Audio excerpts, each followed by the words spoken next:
What's going on YouTube? This is Rybo at the bench, and actually today it's Rybo at the kitchen table. My wife is away, and so I thought since I got to be sitting down for a while to do this video, might be helpful to do it here. So today what I want to do is I want to do a blade swap between this Ka-Bar Dozier and this one. So this is the Precision Hunter. This is what I call the Big Belly. I don't know really if it's got a specific name, but this is kind of the basic model Ka-Bar Dozier. If you're a fan of the channel, I love this knife. I actually have a third one on the way, the foliage green with the black coated blade. Just thought I would see if some of the action issues I'm having on this one, it's a little bit lock sticky here, just not super smooth. I wanted to see if that was an issue with just the kind of quality control of this one, or if that was more common to black coated blades.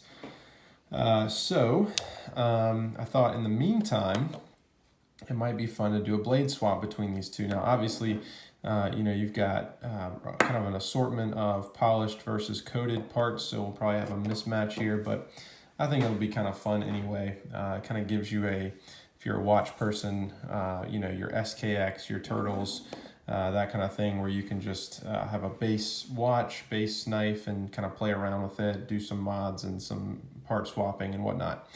And speaking of watches, a new one that I've got on the wrist. This is a gift from my buddy Russ. Thank you, Russ. Shout out to Russ as a Christmas gift. As a Bertucci, fantastic watch. I am kind of amazed at how much I love this watch. 100 meters water resistant, screw down crown. The lume is actually pretty good. It is a quartz, and it is just fantastic. Here it is on a 20 millimeter toxic NATO, so I'm doing the bond thing, but just an awesome watch, so I'm a really big fan. All right, let's get to it. So I've never done this before. I've never really, never really researched this, but I believe that it can be done based on a quick Google search. So here we go. So let's do an overview real quick. So fairly simple knife. Whoa, hope it stays in one piece.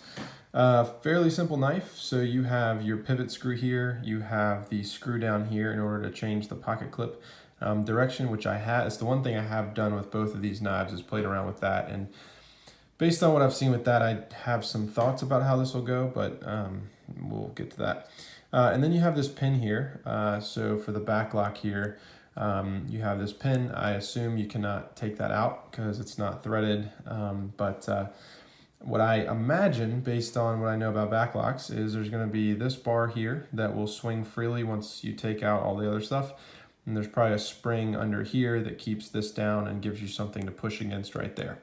But let's find out. So I've got my trusty Wera bits, Torx screwdrivers here. I absolutely love these things. I believe all we'll need to do is take out the pivot screw here.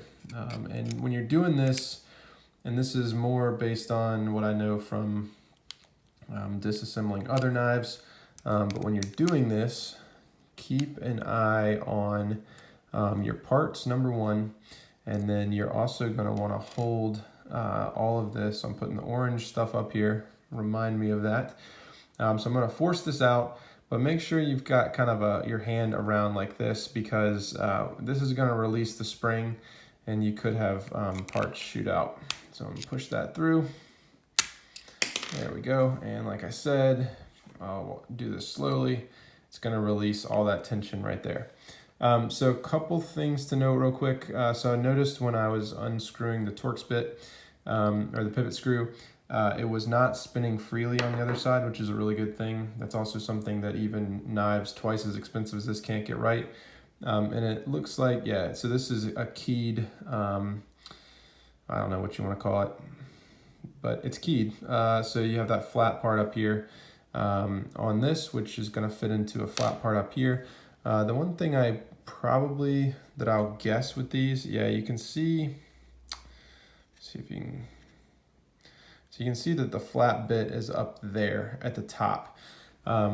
These are pretty cheap, and so the kind of stamping isn't great.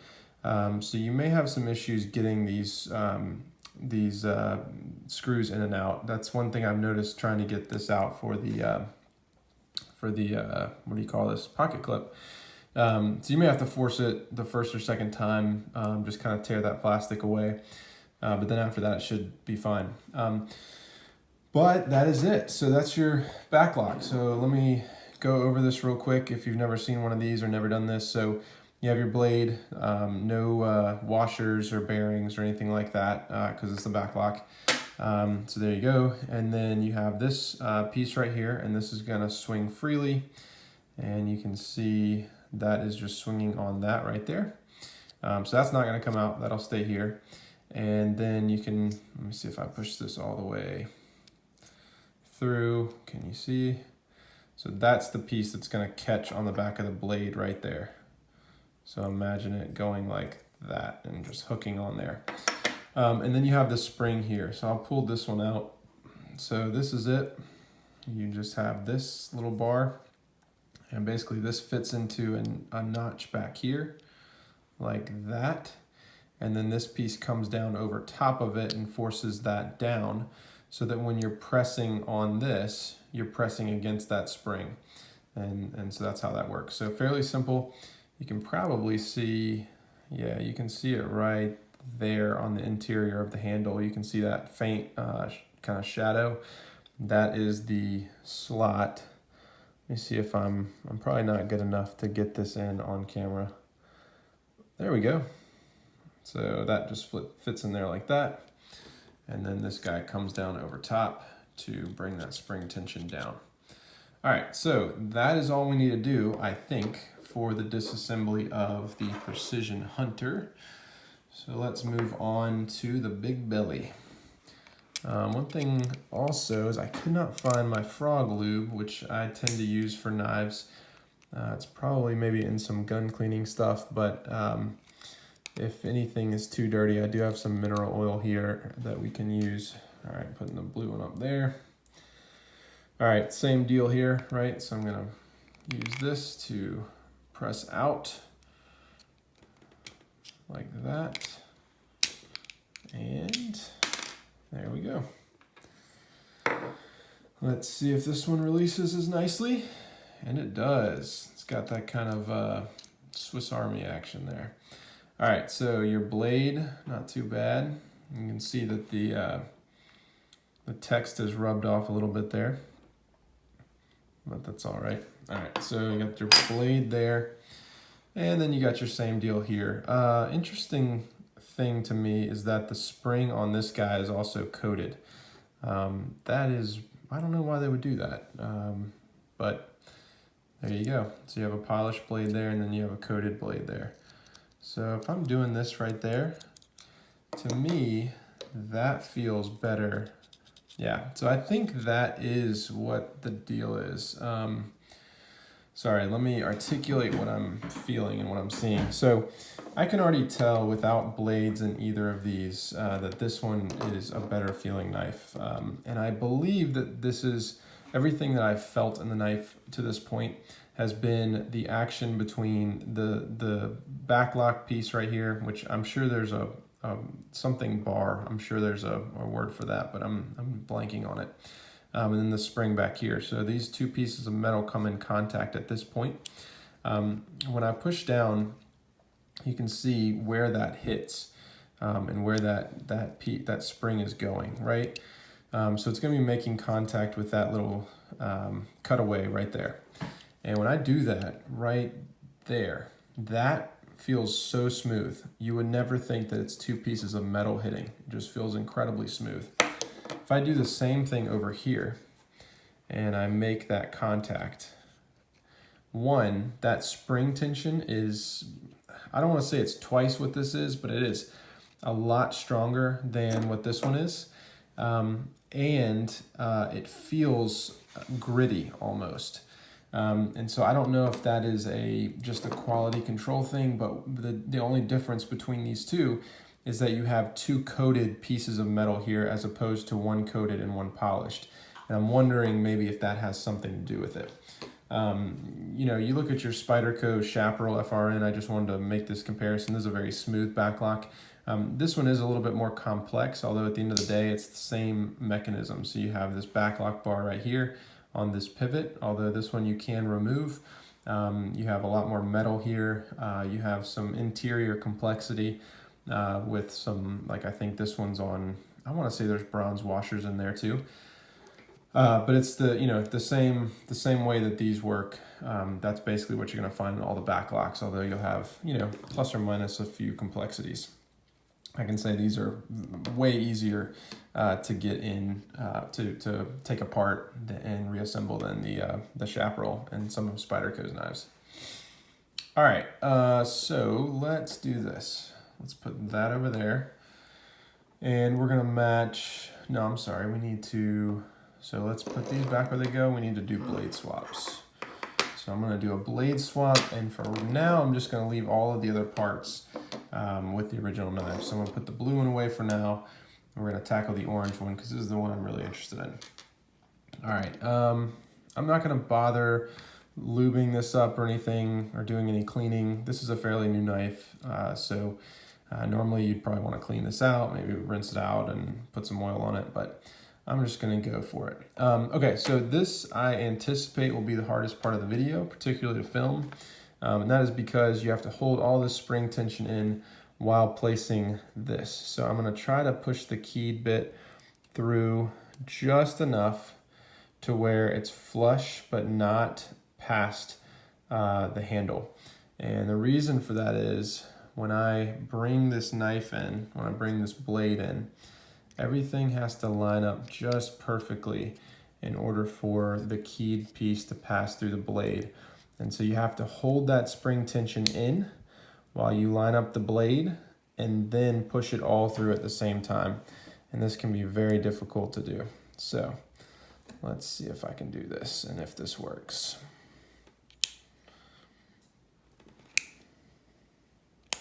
There we go. Wow, that was a lot easier than I thought it would be. All right, and then let's pop this through. You may have issues with yours. I know I did when I took away the clip screw. If you have issues, I would recommend, taking the clip away, taking the blade away, and just pushing in this piece by itself a couple times, getting it all the way through. That'll kind of help punch out if there's any kind of shavings of the plastic or the FRN. That'll help you. All right, so what I'm gonna do is I'm gonna tighten this screw down all the way, and then I'm gonna back it out just a bit. So you're gonna have to back it out or else it's not gonna open. That's just kind of how these work. Let's see. And it works. So like I said, we have kind of a Frankenstein here, but I do think it's helpful for the video because you can easily see which part came from which knife. So this is original to the orange knife, and really the blade is the only thing that's changed. So it's a little bit of an interesting view, but there you go. So that looks pretty cool, I guess. I don't know if it's gonna stay like this, but that's pretty neat that you can do that. So let me see if I can reassemble this guy real quick. So again, I want to push the back lock in. I wanna place the pin in here. And I wanna get it just there. That's too far. There we go. And then I'm gonna bring the blade in. All right, whoops. It's much harder with the black coated blade because I cannot see if I've got everything lined up correctly or not.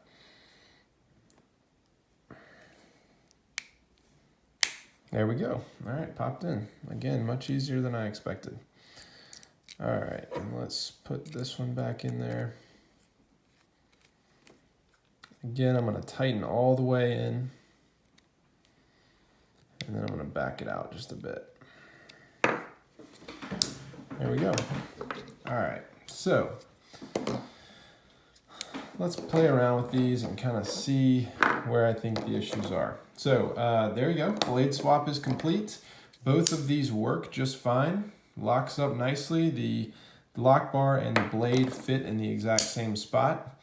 And that's pretty cool. All right, so my issues that I was having, how are they now? So this one was the blue one was the one that was super smooth. And I will say it is still incredibly smooth. The coated blade has not done anything to make this any less smooth. There's no stickiness here, so the issue I was having over here was clearly not because of the blade, so no issues there. Very, very smooth. I mean, it's like a completely different action, which leads me to believe that this is more about the spring in the back lock bar than anything else. So let's try this one out. I'll try to open it this way, although I never have luck with this. Yeah, that's not telling me anything. All right, let's see. So you can tell the difference. I mean, already it's very snappy. Let's see. Okay, so that issue is fixed. So there's no sticking here, which is pretty cool. So that's pretty nice. I would say there is still, I don't know if you can hear that. There's still a decent bit of grittiness to this one. Yeah, I mean, it's not bad, and it's definitely heads and tails above what it was before. But particularly right at the end, right there, it feels like there's almost sand or something in the blade. There's something that's rubbing the wrong way. I don't know if maybe it's the coating in there, but something is not right with that. Otherwise, it's much improved. I'd still say I would prefer the action on this guy. It's a easier spring. This one is definitely a harder spring. So that would be another interesting test, and maybe I'll do that later, is replace the springs between these two and see kind of which one is better. But I guess this did tell me a few things, right? So it did tell me it's not about the blade coating necessarily. However, with the blade coating comes a coating on the backlock bar. And so that seems to be what's contributing to my issues. So this is a very interesting test. If nothing else, I hope it helped you out in just showing you that it is possible to do a blade swap on these guys. I have a third one, like I said, coming in soon. So maybe I'll swap some of the blades again and just kind of have fun with it. So pretty cool, pretty fun to see, and I hope it's been helpful to you. See you next time.